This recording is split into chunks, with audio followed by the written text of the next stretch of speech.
r/ask Reddit. What small thing makes you automatically distrust someone? They constantly talk shit about others, but all the stories are skewed to their favor. I watch my mouth around people like that and try to only say things I don't mind getting out. Our local librarian will talk about anyone, good or bad. Usually she tries to act like everyone already knows and believes what she's saying. So she just has to hint and raise her eyebrows. And she remembers basically everything you've ever told her. So I too try to give her as little as possible outside of what I'm fine with everyone knowing. Edit. It's a small town. So she has legit known me for 20 years. I don't think I'd be able to feed her lies, and I don't want her to call me out on it in 10 years. It seems to me that a lot of the gossip is either 20 years outdated or stuff about people who work for the town MDETC that the other people in those fields also know or talk about. Such a weird position to be the gossipy type. Sounds like an interesting neighborhood.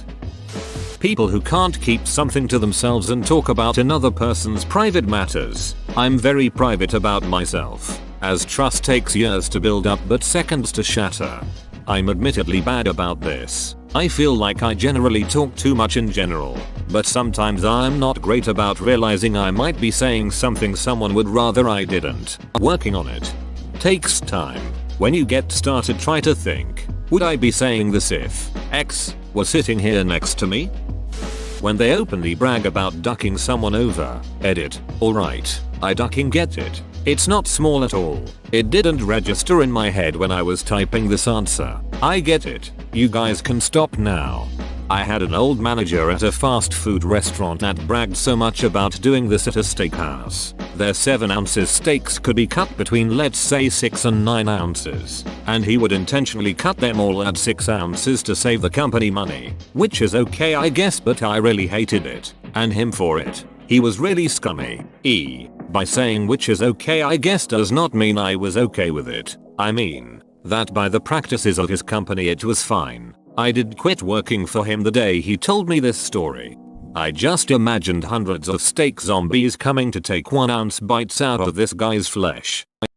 When they tell you all their exes are crazy. Edit. Proceeds to get flooded by people saying their exes are crazy. Or that they're all evil, and that you have to fight them to be with her. If they burst into coins when vanquished, you could make a nice profit on the side. When someone borrows something and never attempts to return or mention it until you bring it up. Yep, like money. I shouldn't have to ask for my money back. Bro, this is my highest voted reply. Thank you all. I delete my text messages right away sometimes. I have no record saying that I'll pay you. It's said so often I'm not worried about giving it away. Mistreating service people, children, less intelligent people and animals. Also the presumption that everyone around them is less intelligent. In their mind, anyone in a service role is less intelligent. They told me not to tell anyone, but never will trust someone like that. If they tell me other people's secrets, they'll no doubt tell other people mine. This isn't super accurate though, I get your point. Someone once told me not to tell anyone they were a child molester, so yeah, I didn't listen to that. While I agree with you, I do generally tell myself things that others have told me, with the understanding that I am telling him to vent rather than spill secrets and that it stays strictly between us. I know it's not always the best thing, but it works because I get the chance to talk out what I've been told and how I responded, and he listens. Edit. I've been getting a lot of flack for this comment. I ask permission before they tell me everything. I do not go behind someone's back to spill their secret to myself. I ask first. When they judge others for the very things they're guilty of themselves.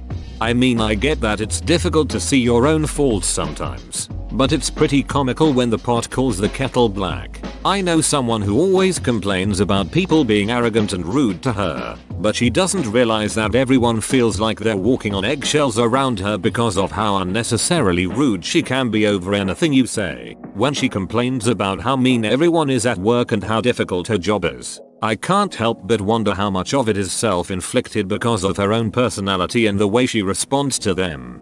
Oh man, this hits close to home. My parents were quite well off, self-employed real estate developers before the financial crisis. Then everything went tits up. My mom had to get a job for the first time in decades. She's incredibly smart and driven, and has this attitude that she is the only one who can do anything competently. For years she either quit or got fired from every job she had. She was always complaining about how terrible her managers were and how they were impossible to work with. And I kept thinking, yeah, maybe it's not them.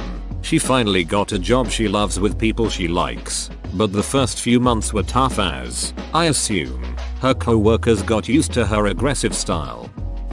When I catch them lying about something very small with no consequences if they were to tell the truth. Learned this behavior because of my father, who would get abusive over small and normal details and would change the rules every week without telling. If I lie about the number of people I was with, it's because I remember my father's anger over the fact that I saw too much or not enough friends. Also, both my parents used to believe me more when I lie and call me a liar when I told the truth. I don't know why I said that. Maybe so you know serial liars don't mean bad, but avoiding them still seems like a good plan, so keep on. That is a fairly common behavior on kids that suffered abuse or had controlling parents. I don't trust physicians who never say I don't know. The most dangerous physicians are the ones who make a bad call and then defend it with all their might. Those who answer a question incorrectly with supreme confidence. If a doc occasionally says I don't know, let's look it up, then I know I can trust her/him. I don't trust physicians, people who never say I don't know. I use this as a filter when I interview people for jobs. I'll deliberately ask questions without objective answers or that require information I know they don't have. Trying to bluster or persuade me your answer is the right one is a big red flag. My field is full of ambiguity, so it's important to get someone who understands that it's not as important to have all the answers as it is to know how to proceed when you don't have them all. If someone happily tells you they've cheated on someone before, one of the biggest red flags ever. When they put a lot of energy into manipulating people instead of just living their lives. Edit. Thanks for the silver. Also, many have pointed out that what I'm describing is not a small thing. Overall, that's true. However, what I'm talking about is the small, subtle efforts these people make throughout the day. That's what came to mind for me when considering the question. When they manipulate people in general. One better syndrome, where no matter what your experience, your history, your anecdote, theirs is better, worse, funnier. When I was younger we called them the one-upper. Well, when I was even younger than you I called them one-uppers before you ever did. Edit. I even get silver. Thank you everybody for the positive feedback. Never would have guessed this would catch fire like this. If I can't sleep around them, must be an enemy. Another red flag is if you can't fast travel around them and before you meet them there is a vendor with HP potions and a save point. Guy lives in a giant room, be wary. When they state something you know to be false as fact. Edit. As discussed below, it's more of a problem if they don't accept correction when presented with better information. Unless they plead ignorance and agree with you. True that. I'm having some people over this weekend. I'm gonna have drinks and some food. You should come by. Weekend comes. Thanks for coming everyone. So today I'd like to talk about an amazing business opportunity. Hell nah. To the nah. People actually do this? My boss did this to me and my wife once. Went over thinking it was gonna be a regular boring dinner party, but his wife wanted us to donate a few thousands into her candle company. Turned to shit when they started arguing about their relationship and got the cops called over. Worst dinner I ever had, SMH. Not respecting my decision when I say no to something small. Thank you for letting me know you don't respect boundaries. Are you sure you won't have a pomegranate? No pomegranate. No pomegranate. And their phone background is a selfie. My lab partner in bio's entire camera roll is pictures of herself. No other people or landscapes. Just her. I silently judge her so much for that. On the other hand, mine is mostly landscapes and clouds with no selfies. I have a lifelong aversion to my own image. Edit. The last part is a quote from Jared on Silicon Valley, if anyone was wondering. Repeatedly not following through. Small things too. Hey, I'll talk to you later this afternoon. Nothing. I listened to this great song. I'll send it to you. Nothing. I just feel like those little moments are foreshadowing bigger things, disappointments to come. Yep, I feel yeah. Whenever my girlfriend recommends a song, I listen to it, even if it's by a band I don't listen to, but whenever I return the favor, she never does. It hurts. Seriously does. I had a guy share a couple songs with me through some laid back conversation and I listened to them and commented on them and he was actually surprised I listened to them. It kinda made me sad. I mean, it's not that hard to do. Someone who constantly interrupts.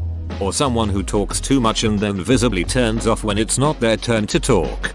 I work with someone who does this. She will flat out walk away if you're talking even though you stood and listened to her rattle on about it and then repeat herself later because you didn't have the desired reaction the first time. She reminds me of my child. She's 53. When they give non-apologies after doing something wrong. Like, I'm sorry to see you feel that way instead of I'm sorry for what I did. Or, that's just the way I am.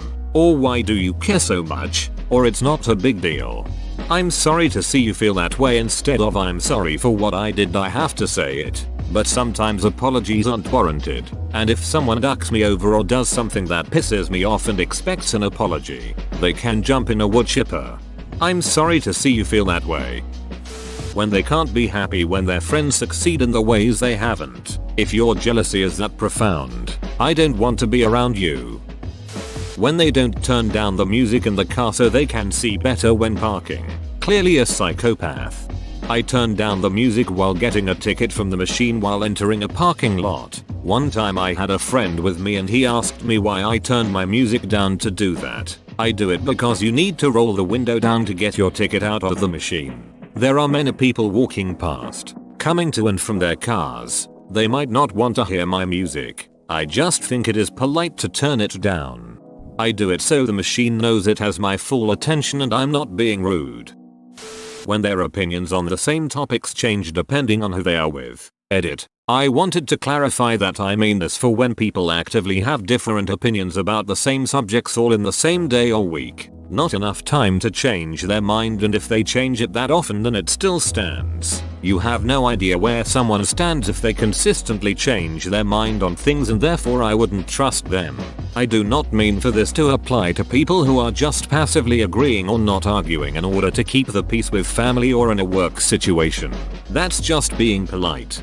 From someone who was raised to never talk about money, religion, politics or family. Having conversations about anything related to those topics are extremely uncomfortable, and I tend to hide my opinions until I know for certain they will not cause conflict. Like, for example, after graduating high school I decided to become a biblical studies major. But I don't want to express that to everyone, especially people I don't know well, because people get weird about that. So sometimes I might say I am undecided. Any interviewer that brags about the family atmosphere at work or puts too much emphasis on the culture, we work really hard but we're like family, so it's totally okay if we take advantage of you. I left a job after our manager put a sniddy post on FB saying how we're a big family and he's so chill and better than other stores of the same company in the area. So we shouldn't complain about things to management because we wouldn't want to work at the other stores, right? This is a day after I found out my bonus had been cut for several months. Mate, if I worked at the other stores I'd have double the hours and a much larger bonus. Don't throw family in my face. Overtime means family. Family means no one gets what they deserve. Whoa, you made it to the end? You're a ducking beast. I'll cut you a deal. Smash like and subscribe for more curated content, bruh. It's free and that's a great price.